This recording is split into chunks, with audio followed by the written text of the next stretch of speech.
Pensemos en una escena que la verdad todos hemos vivido. Vamos conduciendo por la carretera, tranquilos, escuchando música, y de repente el tráfico se detiene. Se vuelve un caos. Exacto. Se reduce a un arrastre insoportable y empezamos a frustrarnos. Pero fíjense en esto. Cuando finalmente llegamos al frente de la fila, al origen del problema, vemos un accidente. Claro, el metal retorcido, los cristales. Sí, luces de emergencia parpadeando, todo eso.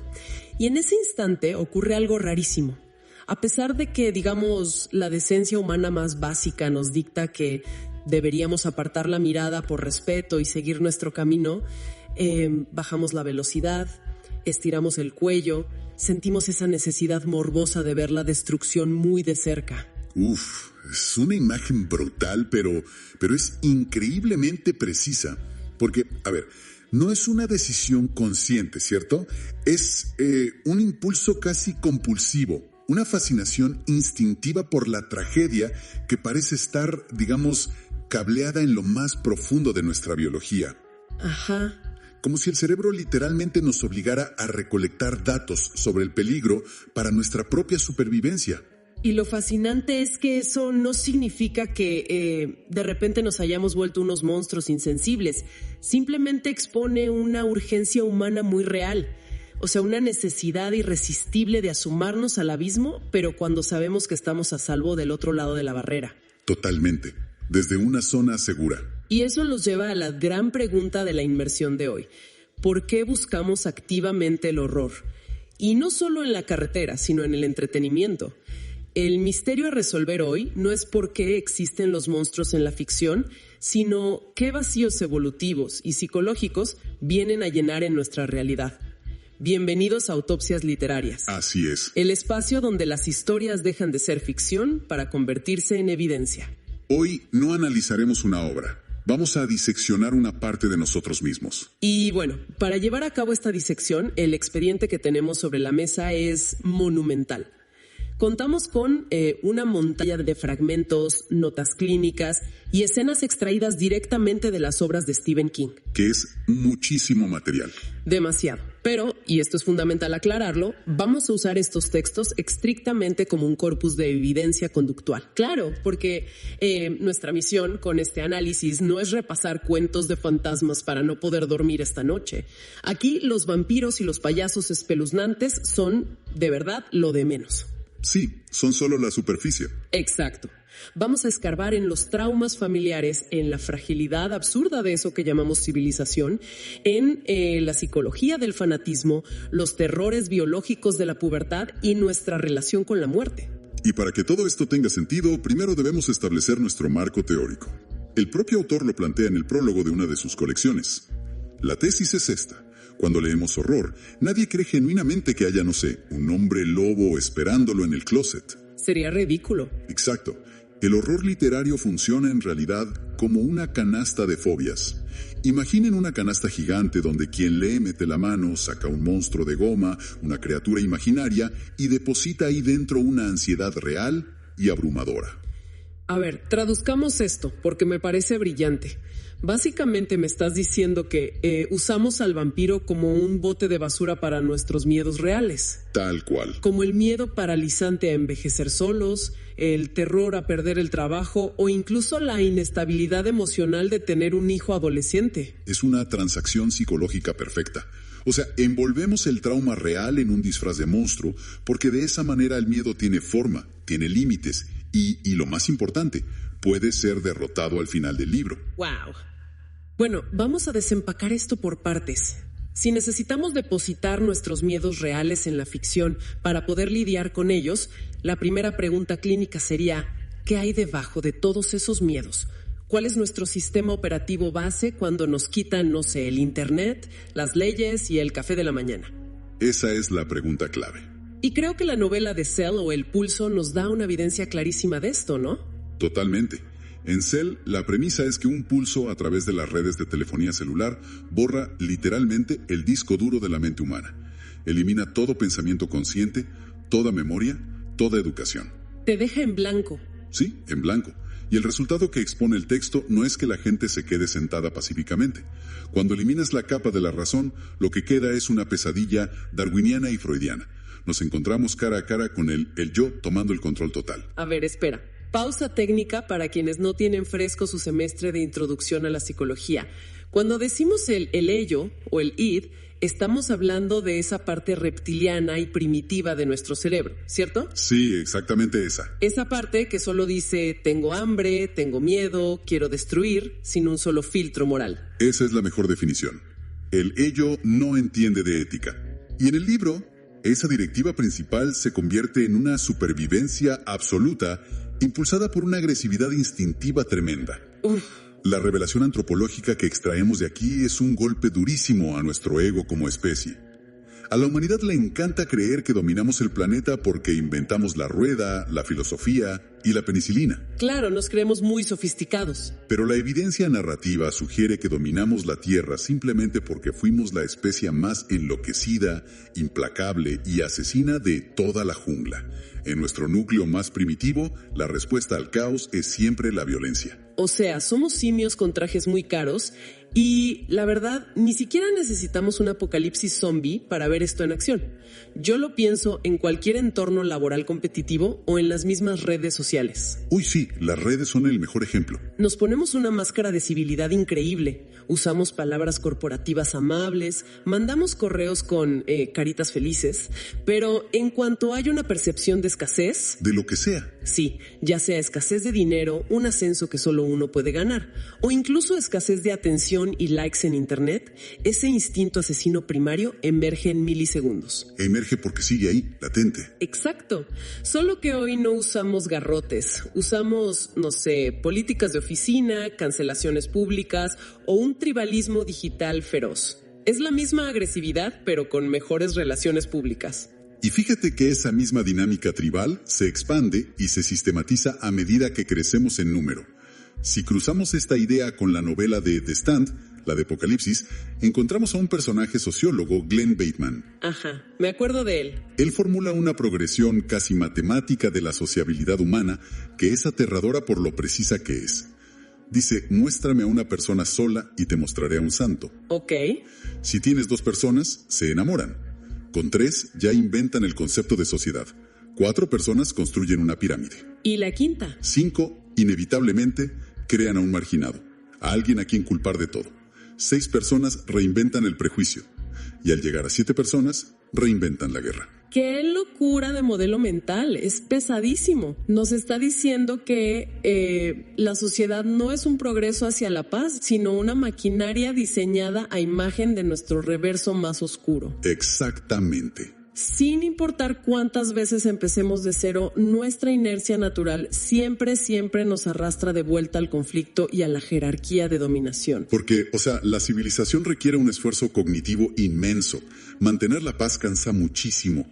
Entonces, si aceptamos que la civilización es solo una máscara muy delgada y agotadora que oculta nuestra violencia evolutiva, la siguiente pregunta forense sería, ¿dónde se agrieta primero esa máscara? Pues no se agrieta en las Naciones Unidas ni en el Congreso. Yo estoy segura de que se agrieta en la mesa del comedor, en la intimidad de la casa, en la familia. Tal cual el monstruo en casa. Si revisamos el archivo clínico de estas obras, los monstruos sobrenaturales casi siempre son manifestaciones de transiciones de vida dolorosas que la familia se niega a aceptar o procesar. Hablemos, por ejemplo, de Jack Torrance en The Shining, El Resplandor. Claro, el famoso hotel embrujado. Pero si haces una lectura forense, la verdadera pesadilla no es el hotel. El caso de Jack Torrance es un estudio perfecto sobre los patrones de abuso intergeneracional. Así es. Su alcoholismo y sus explosiones de rabia no son defectos aleatorios, son una herencia cíclica. Sabemos por el texto que su padre lo golpeaba brutalmente con un bastón. El hotel en realidad simplemente funciona como un amplificador de eso. Y hay un concepto crucial que se menciona ahí en el texto, la fiebre de la cabaña o cabin fever. Y a ver, no es simplemente un término para describir el aburrimiento de estar atrapado por una tormenta de nieve. No, va mucho más allá. Psicológicamente, es una claustrofobia que comienza aislando a la familia y termina externalizando las fallas de uno mismo como un odio proyectado hacia los seres queridos. Y lo vemos en la vida real todo el tiempo, sin una gota de nieve de por medio. Yo pienso en dinámicas de parejas tóxicas que poco a poco cortan lazos con sus amigos, se alejan de sus familias y se encierran en su propia cabaña emocional. Se aíslan por completo. Crean un sistema completamente cerrado sin ninguna ventilación psicológica. Y cuando la presión de la vida sube, ya sea por dinero, estrés o inseguridades, no tienen a dónde canalizarla. Entonces el humano supuestamente educado pierde el control pasivamente. Como el texto dice, como meter la mano en un avispero. Exacto, y termina destrozando a la persona que tiene al lado. Es una externalización de una psique fracturada. Y tenemos otro síntoma devastador de dinámicas familiares rotas en Pet Sematary o cementerio de mascotas. Uf, ese caso es oscurísimo. Muy oscuro. Aquí el trauma central no es la violencia activa como con Jack, sino el agotamiento del cuidador y la culpa. A través de los recuerdos del personaje de Rachel, conocemos a su hermana Zelda, que murió de una enfermedad degenerativa terrible en su infancia. Sí. La obra expone un tabú gigantesco, el alivio inconfesable que se siente cuando un familiar que requiere cuidado constante y que a causa del dolor se vuelve cruel, finalmente muere. Eso es pesadísimo, porque claro, la sociedad te exige que seas el mártir perfecto, ¿no? Que cuides a tu familiar enfermo con una sonrisa eterna en la cara. Y sin quejarte jamás. Exacto. Pero la realidad biológica y emocional es que el agotamiento te destruye por completo y sentir alivio cuando esa persona fallece te genera una culpa tan paralizante que la mente de una niña como Rachel no puede procesarla. Se fractura. Así que en lugar de aceptar algo como me alegro de que mi hermana muriera para yo poder tener una vida, transforma esa culpa en un monstruo retorcido que viene a castigarla desde el más allá. El monstruo es la culpa no resuelta, literalmente. Y ocurre lo mismo cuando el trauma no viene de la muerte, sino del crecimiento biológico, como vemos en Carrie. Aquí la pubertad actúa como, digamos, el detonante absoluto de la destrucción. Claro, con la mamá. Tenemos a una figura materna consumida por un fanatismo religioso que decide asociar la menstruación y el desarrollo sexual con el pecado original, la maldición de la sangre, le dice. Convierte la simple transición biológica hacia la adultez en un acto demoníaco. Y la telequinesis de Carrie, todo ese poder destructivo que termina derrumbando la escuela, no es magia. Es la erupción volcánica de un trauma reprimido que nunca encontró un lenguaje articulado para expresarse. Totalmente. Cuando a un adolescente le niegas el derecho a entender su propio cuerpo, esa represión se convierte en pura violencia, ya sea contra sí mismos o contra su entorno. Y esto nos empuja al siguiente nivel de nuestra autopsia, porque si este es el nivel de represión y violencia que ocurre a puertas cerradas, en el microcosmos familiar, ¿qué sucede cuando escalamos esto al macrocosmos? ¿En la sociedad? Exacto. ¿Qué pasa cuando es toda una comunidad, un pueblo entero, el que decide estructurar su convivencia alrededor del silencio? Entramos en la antropología de la complicidad. Si la casa es un polvorín, el pueblo es el detonador ciego. Fíjate que en el expediente de Salem Slot nos topamos con un pueblo que domina lo que el autor llama una cara de póker colectiva. Son expertos en fingir. Es una comunidad experta en barrer la mugre debajo de la alfombra. El texto enumera, y sin piedad, los crímenes cotidianos que ocurren tras las cortinas. O sea, violencia doméstica ignorada, adulterio, corrupción, abusos. El punto no es que los vampiros lleguen a corromper a un pueblo inocente. Para nada. Los vampiros simplemente prosperan porque el pueblo ya operaba en la oscuridad. Ya eran expertos en mirar hacia otro lado. Esa misma dinámica de ceguera colectiva alcanza proporciones de epidemia en Haití, o eso. La entidad, el payaso, ciertamente se alimenta del miedo visceral de los niños. Pero la verdadera tragedia, la falla sistémica real del pueblo de Derry, es que es un ecosistema donde el horror ocurre porque los adultos dejan que suceda. Se hacen de la vista gorda. Es una parálisis comunitaria ante el abuso infantil explícito, el racismo, la violencia escolar. O sea, los adultos ven a los niños sangrando y deciden seguir regando el césped como si nada. A ver, espera, déjame hacer de abogada del diablo un segundo aquí. Porque como lectores o espectadores, es facilísimo apuntar con el dedo y decir, ¡ay, qué pueblo tan malvado, qué adultos tan podridos por no ayudar! Claro, juzgamos desde afuera. Pero trasladándolo a nuestra psicología real y cotidiana, ¿es verdaderamente pura maldad colectiva o es, de hecho, el instinto de supervivencia más crudo en acción. A ver, desarrolla eso. Pienso en una junta de vecinos o tolerando la corrupción política sistemática. La gente normal ignora problemas masivos y no lo hacen porque adoren la injusticia, sino porque confrontar al abusador o denunciar el sistema significa arriesgar tu propia seguridad, tu empleo, tu familia. Aceptar que el monstruo es real implica aceptar que las reglas que te protegen son una mentira. Es una ilusión de seguridad. Sí. La ignorancia, en muchos casos, es un mecanismo de defensa para no volverse loco. Es una observación excelente, y es muy cierta. Lo que describes es una disonancia cognitiva a gran escala impulsada por la mera supervivencia. O sea, es mucho más fácil inventar la figura literaria de un vampiro o demonizar a un partido político rival como la fuente de todos los males que aceptar la verdad aterradora de que nuestro vecino amigable es un depredador. O que nosotros mismos somos cómplices de ese sistema. Exacto. Y Under the Dome, la cúpula, cristaliza esta sed de orden y supervivencia a cualquier costo. Al quedar atrapados bajo un campo de fuerza, la estructura social colapsa y surge este personaje, Big Jim Rennie, un líder local que básicamente aprovecha el pánico para instaurar un microfascismo. Y la gente lo acepta sin chistar. Cambian su libertad por la ilusión de seguridad que les ofrece este pequeño dictador en turno. Y el giro existencial de ese libro a mí de verdad me vuela la cabeza. Es fantástico. Al final resulta que no hay una gran conspiración militar detrás del domo. Los causantes son inteligencias alienígenas operando exactamente como niños aburridos que queman hormigas con una lupa en el patio trasero. Es la banalidad del mal a escala cósmica.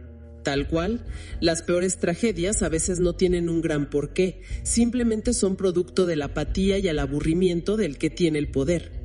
Lo cual nos arrastra al dilema filosófico final de nuestra investigación de hoy. Habiendo diagnosticado esta naturaleza violenta impulsada por el ello, nuestros profundos traumas familiares y nuestra ceguera social crónica, ¿qué papel juega el libre albedrío en todo esto? Es una gran pregunta. Si estamos tan condicionados biológica y socialmente, ¿somos realmente libres de elegir? Las historias nos meten en un laboratorio donde los personajes son obligados a tomar decisiones, y ahí descubrimos que la elección es, paradójicamente, nuestra carga más pesada. El peso aplastante de tener que ser dueño de tus propios actos.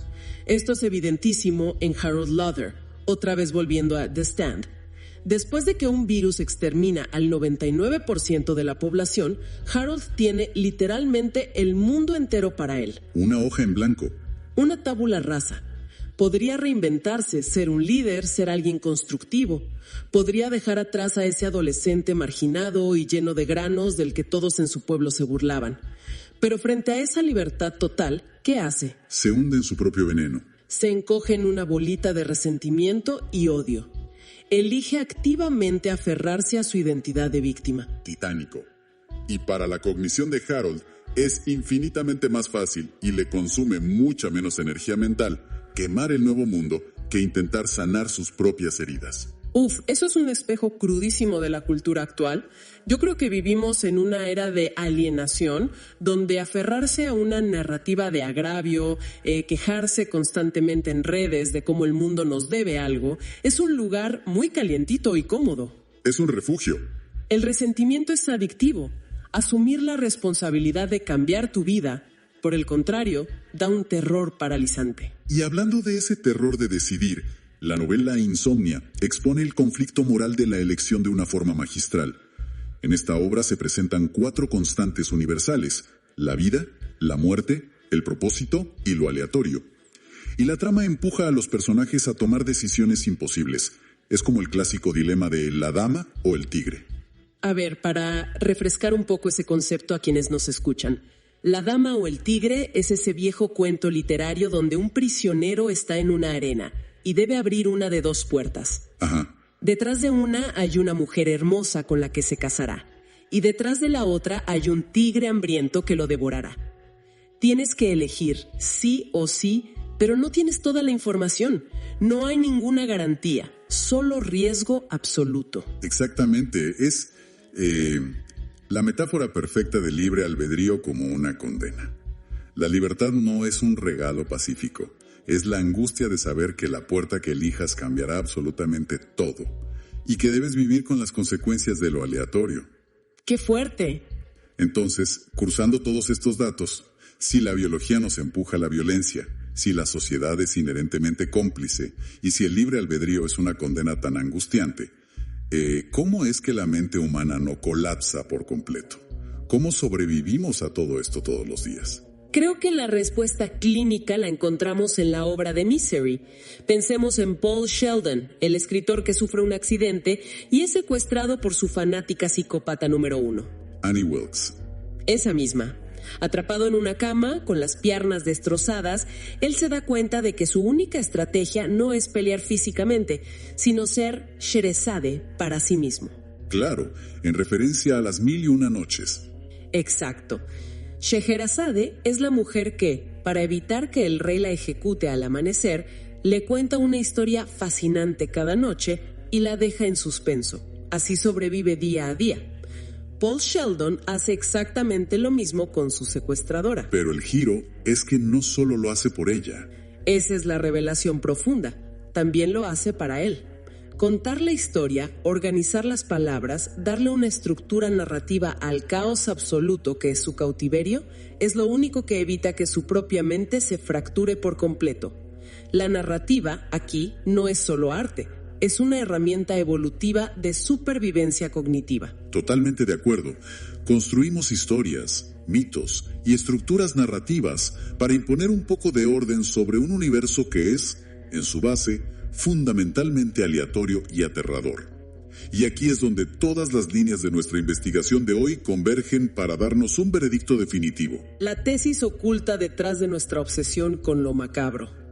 Y el veredicto es, francamente, una verdad muy incómoda. La literatura de horror, las películas de miedo, los podcasts de true crime, no son sistemas diseñados para aterrorizarnos. Son mecanismos de evasión altamente sofisticados, diseñados para darnos consuelo.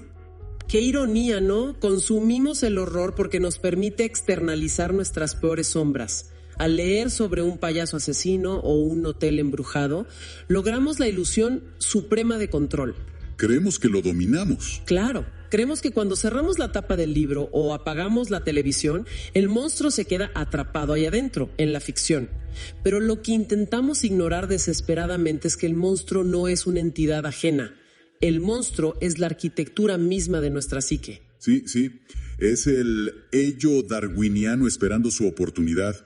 Son los resentimientos familiares sin procesar y es, desde luego, nuestra innegable cobardía comunitaria cuando vemos la injusticia y cruzamos la calle para no involucrarnos. Ese es el gran truco de magia de la mente humana.